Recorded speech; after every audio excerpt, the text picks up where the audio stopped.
누나와 결혼 20대보다 40대 신부가 더 많다. 네, 이거 지금 통계청에서 조사 결과 나온 거예요. 근데 진짜 이게 지금 큰일 났습니다. 이게 지금 제가 이것 때문에 오늘 여러 개 지금 자료를 또 추가로 갖고 왔거든요. 흥미로운 게 많더라고요. 네, 지금 만혼 경향이 강해져가지고 지금 통계청에서 국가 통계 포털에 그 자료를 올렸어요. 우리나라 40에서 44세 여성의 혼인 건수는 1,949건인데 20에서 24세까지는 1,113건이에요. 네.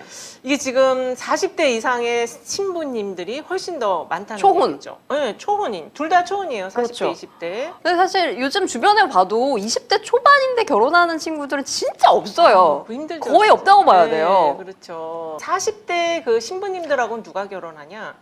좀 나이가 어린 분들이 남자가. 연하남. 연하남하고 결혼을 해서 누님 신부님과 이제 결혼을 하면서 행복하게 산다. 네. 그렇구나. 그래서 이거에 이유는 아무래도 이제 그 경제력 부분이 굉장히 크게 작용을 하는 그렇죠. 것 같아요. 그래서 지금 일단은 지금 혼인이 가장 많은 연령은 30대에서 34세까지. 그러니까 30에서 34세까지가 한 6만 4천여 건이 지금 진행이 되고요. 그 다음이 25세에서 29세. 그러니까는 우리가 혼인이 조금 나이가 저희 때는 20대 후반에 하면은 이제 만혼이다 이랬거든요. 그렇죠. 근데 지금은 그렇지는 않은데 그래도 25세에서 29세 사이가 결혼을 가장 많이 하는 정년기. 그러니까는 지금 결혼 정년기는 25세에서 34세까지인 것 같아요. 25세도 진짜 너무 빠르죠. 제 주변에 30대 초반인데 결혼 안 한 분들이 거의 더 많고, 네. 30대 후반, 그러니까 아예 그냥 비혼을 생각하고 계신 분들도 너무나 많고, 여성분들 가운데. 그렇죠. 근데 이게 1990년대랑 이 통계, 그러니까 결혼 건수를 비교해 보면 네. 5분의 1 수준으로 줄어드는 거예요. 5분의 1. 네, 그러니까는 지금 그 1990년에 25세에서 29세 사이는 19만 3천여 건이 결혼을 했어요. 근데 지금은 그 나이대가 5만 한 9천 건 정도 하니까 거의 5분의 1 수준으로 줄은 거죠. 그래서 이거는 지금 말씀하신 전체적인 그 결혼 건수 자체도 줄었고, 그 다음에 이 젊은 나이보다는 이제 뒤로 좀 나이가 있을 때 40 이후에 결혼하는 건수가 늘어났다. 이거는 비혼을 생각하고 있다가 그렇죠. 우연히 이제 괜찮은 남자를 만나서 결혼을 하는 경우가 이제 만 여건 된다 이렇게 볼 수 있는 거죠. 맞습니다. 이게 문제가 되는 게 사실 뭐 결혼 언제 하는 게 뭐가 중요하겠어 싶지만은 이게 네. 그러니까 출생률과 연관이 바로 이어지기 때문에 당연히 이제 저출생과도 연관이 되는 문제이기 때문에 또 맞아요. 생각해 볼 만한 문제다라는 생각이 많이 드네요. 그렇습니다. 그래서 제가 그 결혼과 관련한 인식조사들을 몇 개를 좀 찾아봤는데요. 일단은 그 작년에 그 결혼 정보회사에서 조사한 게 있어요. 결혼 정보회사 네. 듀오에 네, 네. 여기는 비에나레라는 데고요. 네? 올리유라는 곳하고 같이 이제 조사를 했어요.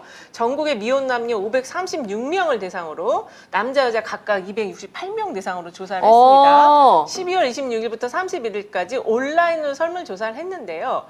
일단은 이 각각의 남녀에게 왜 이렇게 결혼 안 하냐, 그리고 결혼할 때 가장 중요한 게 무엇이냐를 물어봤어요. 뭡니까? 남자에게 물어봤습니다.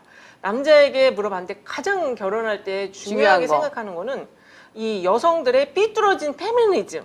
이게 지금 34.7%가 나왔어요. 그게 가장 중요하다고요? 그러니까요. 이 페미니즘, 그러니까 여성들의 삐뚤어진 페미니즘 때문에 이 결혼관이 잘못 형성되어 있다. 맞죠. 이렇게 생산하는 1위가 나왔어요. 여자들은요? 여자들은요, 가사 분담. 이게 36.2%. 1위가. 그 다음에 2위가 시부모들의 지나친 관심. 25.7%. 공감합니다. 1번, 2번 적극 공감하는 바이고요. 네, 그 다음에 네. 3위, 여성은요. 네. 자녀관. 그러니까 여성은 좀 낳지 말자, 또는 하나만 낳자, 아니면 남자는 좀 더 많이 낳자. 이런 자녀관이 차이. 그리고 여기는 아마 교육관까지 포함이 되는 것 같아요. 그게 18.3%고, 그 다음에 이제 결혼 비용이 너무 부담된다. 그렇죠. 이게 여성 입장이고요. 남자는 아까 말씀드린 것처럼 이 여성들의 삐뚤어진 페미니즘 관념에, 그러니까 지금 여자들이 나랑 결혼 안 해주는 게 다 삐뚤어진 페미니즘 때문이다? 그렇죠. 그럼 삐뚤어진 페미니즘이 아니면은 두 번째- 시어머님도 참아야 되고, 그렇죠. 일도 자녀, 하면서 돈도 하면서 애도 키우면서 다 해야 되고, 내 네. 뒷바라지도 다 해줘야 해줘야 되고, 그게 삐뚤어진 페미니즘이 아닌 거네요? 그렇죠. 아니, 그러니까는 무슨 소리인지 이 모르겠네요. 남성들은 네. 지금 이 삐뚤어진 결혼관을 갖고 있는 것 같아요. 그러니까 오늘날 이렇게 결혼을 안 해주는 겁니다. 이 조사상에서는 그렇습니다. 전체가 그렇다는 얘기는 아니고요. 그래서 이 삐뚤어진 페미니즘은 그러니까는 이제 자신의 인생의 동반자를 네. 엄마로 생각하는 거 아닐까? 그렇지. 누나로 생각하는 그렇죠. 거 아닐까? 네. 친누나는 항상 이렇게 감싸주고 막 그냥 도와주고 그러잖아요. 그런 삐뚤어진 결혼을 갖고 있기 때문이 아닐까. 그 다음에 남자는 2위가 결혼 비용 부담이 25.8%. 그다음에 자녀간, 그다음에 가사 분담 이렇게 나왔어요. 그래서 저는 여기서 가장 중요한 포인트는 1위이긴 하지만 그 가사 분담에 대한 생각이 남자 여자 차이가 있다. 아, 그렇죠. 이거 굉장히 좀 중요한 포인트다. 그렇죠. 이런 생각이 들었습니다. 네. 그러니까 한마디로 얘기하면 여성들이 결혼을 안 하는 데는 이유가 있어요. 맞습니다. 이유가 있어요. 제 주변에 그 많은 여성분들이 결혼을 안 하는 데는 다 네네. 현실적인 이유가 있는 겁니다. 맞아요. 그거를 많이 좀 생각을 해주셔야 될 아니 텐데. 근데 여기서 재밌는 네. 질문이 하나 더 있었어요. 뭐요? 작년에 결혼 상대를 찾지 못한 이유. 남성은요, 내가 좀 공감 능력이 부족해서 상대를 못 찾은 것 같아요. 31.3%인데 여성들은 본인들의 주제 파악이 좀 미흡해갖고 결혼을 못한 것 같아요. 30.6%. 그러니까 이 본인의 주제 파악 미흡을 제가 지금 이게 이 기사로 봐가지고 자신의 주제 네, 파악인지 이게 무슨 말인지 모르겠는데요? 상대 그 남자의 주제 파악 미흡인지 요게 좀 헷갈리는 그러네요. 대목이긴 한데 어쨌든 서로가 그 상대 여성이나 남성 배우자를 찾지 못하는 거에 대해서는 좀 공감 능력이 부족하고 나의 어떤 상황에 대한 지금 상황보다는 너무 눈높이가 높다라는 그 인식을 보이는 것이 아닌가 이렇게 좀 생각이 들었어요. 이 결혼 중개업 실태 조사를 여가부에서 했어요. 그러니까 이게 다시 한번 말씀을 드리겠지만 네. 이런 거 지금 이제 이은영 목사님께서 말씀을 해주실 게 이런 식으로 대한민국 여성들이 남자들이랑 결혼을 안 해주니까 근데 네. 남자들이 또 결혼은 해야 되겠잖아요. 그렇죠. 근데 한국 여자들이 안 해주니까 외국 결혼을 여자분들을 해요. 찾습니다. 네. 근데 요게 이제 돈을 내고 그렇죠. 신부를 구할 수가 있어요. 맞아요. 근데 이게 얼마가 드는지 이게 또 네. 국가마다 또 차이가 있더라고요. 맞아요. 가장 비싼 국적이 비싼 국적. 근데 이렇게 말하면 너무 이상하지만 이상해요. 이게 너무 안타까운 현실이에요. 이게 맞아요. 근데 이게 여러분 대한민국 정책 브리핑 홈페이지 여성가족부에서 발표를 한 내용이에요. 맞아요. 이 가족 정책관님이 나와서 브리핑을 한 게 지금도 찾아보시면 올라와 있어요. 근데 저는 이거 조사 결과 충격 먹었어요. 아니, 조사를 어떻게 이렇게 조사를 했지? 이건 말도 안 되고, 요런 스타일의 조사는 정성조사라고 그래서 인덱스 인터뷰를 해갖고 실태를 파악하는 거거든요. 근데 이거를 정량으로 해가지고 기가 막힌 결과를 브리핑을 하시더라고요. 그러니까 아니 이거는 약간 솔직히 말해서 대한민국 망신입니다. 망신이에요, 이게 내용이 망신. 여러분들 찾아보시면 알겠지만 이를테면 이거예요. 우즈베키스탄 여성하고 결혼하려면 몇 천만 원이 든다. 네. 그리고 뭐 베트남 여성하고는 몇 천만 원이 든다. 네. 이거를 대한민국에서 발표를 했습니다. 3천만 원이 들고 2천만 원이 드는데 근데 더 기가 막힌 건 뭔지 아세요? 이것도 수치스러운데 네. 이러고 나서 이렇게 결혼을 해서 1년 안에 이혼하는 비율이 굉장히 높았어요. 뭐 몇 %다. 네. 이거 대한민국 망신이잖아요. 그럼 그렇습니다. 결국 대한민국 사람들은 우즈베키스탄 여성들한테 3천만 원 주고 인생을 사온 다음에 1년 안에 이혼을 시킨다. 이거 대한민국 망신이잖아요. 망신이에요. 이거를 정책 브리핑 이거 여가부 홈페이지에다 올리면 이게 뭐야? 이게 지금 2020년에 조사를 해가지고 거의 그 즈음에 올렸습니다. 2021년 3월에 올린 자료예요. 근데 일단은 이 조사를 굉장히 광범위하게 했더라고요. 2020년 4월부터 2021년까지 쭉 조사를 했어요. 1월까지. 2021년 1월까지 조사를 했고, 그 결혼 중개업소 379군데를 조사했고요. 379군데나 있어요. 그것도 놀랍네요. 379군데. 그것도 놀랍네요. 오. 그리고 이제 한국인 배우자는 3,331명을 조사했고요. 외국인 배우자는 864명을 조사를 했어요. 근데 이 이제 여기 결혼 정보 하시는 소개소에 의뢰하는 연령대가 우리나라 이제 사람들 한국인 배우자는 40대가 61.3%, 외국인은 20대와 30대가 79.5%라고 합니다. 그리고 여기 의뢰한 그 배우자들의 학력과 소득을 보면은 학력은 대졸자 이상이 40% 맞아요. 좀 넘고요. 월 평균 소득 300 이상도 46.4%나 돼요. 그래서 이 외국인과 결혼하기 위해서 그 결혼정보업체에 의뢰하는 사람들이 고학력과 그래도 중간소득 이상의 그렇죠. 사람들이 한다.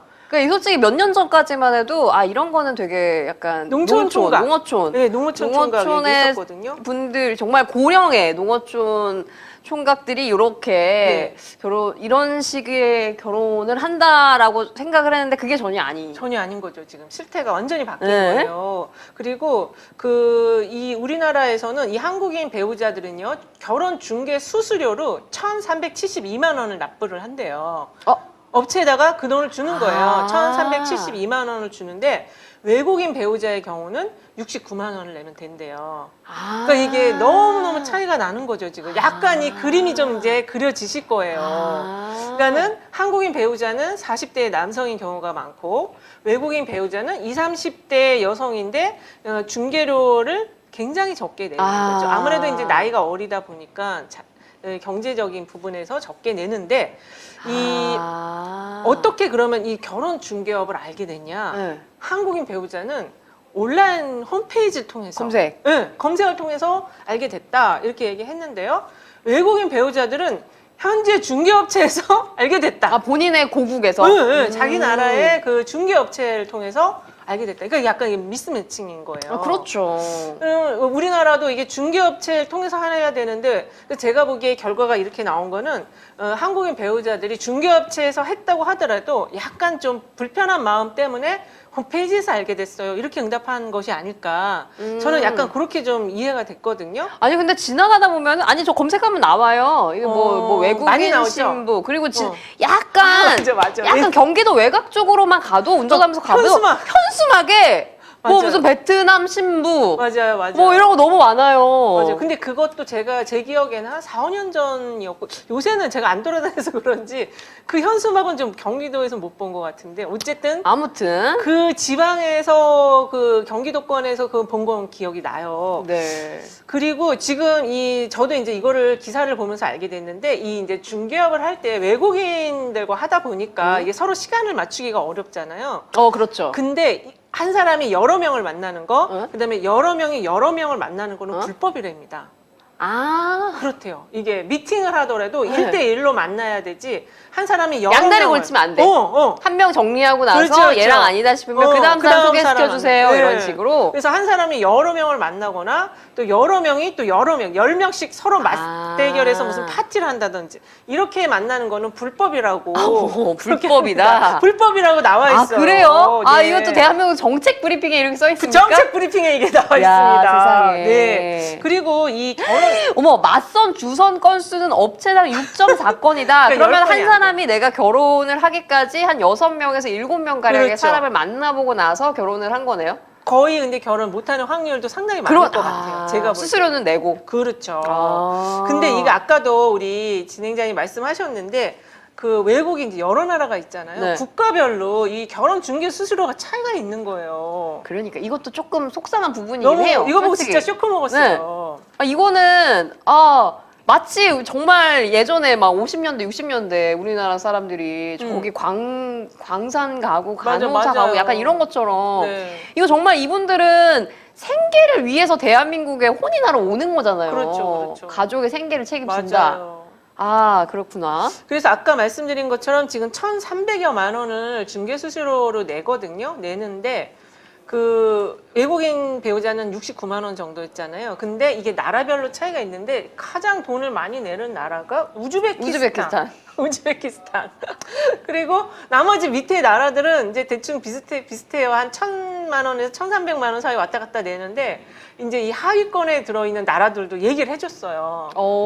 파키스탄이나 중국이 제일 하위권이고 이제 베트남이나 뭐 그런 나라들 동남아권이 한 약간 밑에서 조금 위 이렇게 나와서 아니 이거를 이거 그러면 그 나라 사람들에 대한 무슨 이게 무슨 매김표 같은 느낌이잖아요. 그러니까요. 그리고 사실 이게 이미 되게 문제가 많아요. 이런 식으로 하면 다문화 가정이 형성이 되는 거잖아요.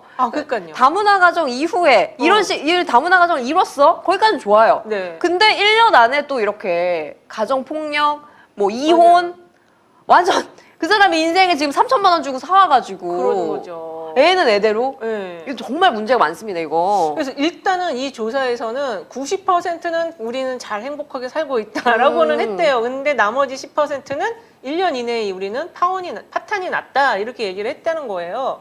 그래서 어쨌든 이 지금 외국인 배우자와의 결혼 실태가 이런 상황인데 이게 지금 작년에 조사한 겁니다. 2020년에 조사해서 21년에 발표한 거니까 한 2, 3년 된 거네요. 근데 어쨌든 상당히 지금 이게 최근 경향이 이렇다. 아, 좀 마음이 아파요. 좀 마음도 아프고 네. 이 바탕에는 한국 여자들이 한국 남성들이랑 결혼을 안 한다는 거잖아요. 네, 그렇습니다.